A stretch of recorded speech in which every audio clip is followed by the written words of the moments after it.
Hello, Sarah of SEK Handmade here, and welcome to my Learn to Crochet series. Today I'm going to share with you one way to tension your yarn. Let's go. Once you have worked your slip knot and put it on your hook, you need to do what is called tensioning your yarn. If you are a sewer, you know that when you work with your sewing machine tensions your thread so that all of your stitches stay nice and consistent. Since we have no machine in crocheting, you are going to be your tensioning, and you're going to do that with the opposite hand that you hold your hook in. I will say, generally speaking, you're going to do it with the opposite hand you hold your hook in. I have seen lots of people tension their yarn in lots of different ways, and tensioning your yarn is one of those personal preference things that whatever makes you feel comfortable and allows you to crochet evenly sized stitches. That is how you should tension your yarn. I'm going to show you one way today because when you don't have anything to go off of, it can be a little challenging to come up with your own method for tensioning yarn.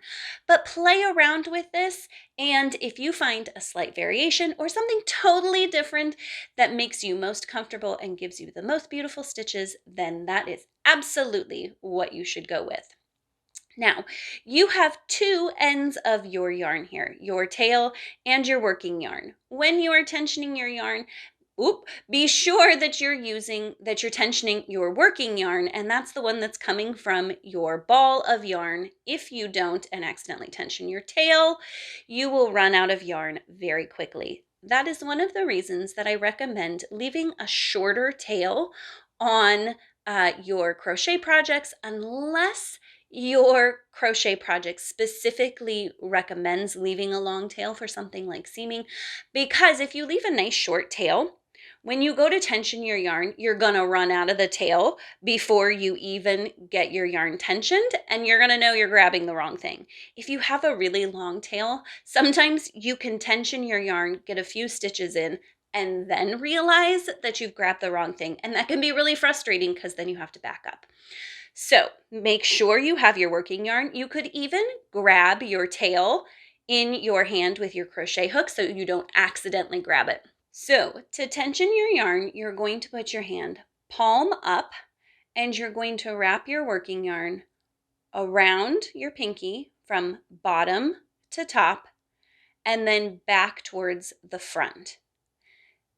Then you're going to flip your hand so that the yarn runs behind your ring, middle, and pointer finger.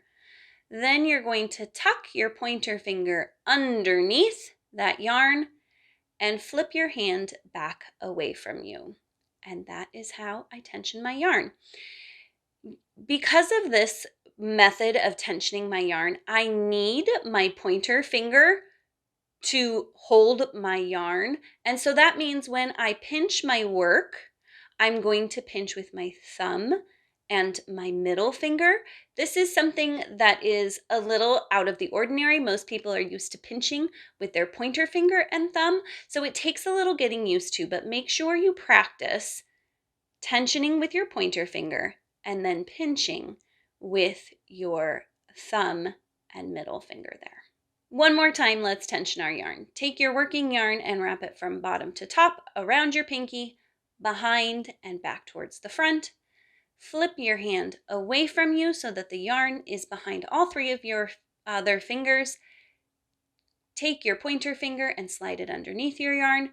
Then flip your hand palm up, and then go ahead and pinch your knot from your slip knot with your thumb and your pointer finger. And then you're ready to chain.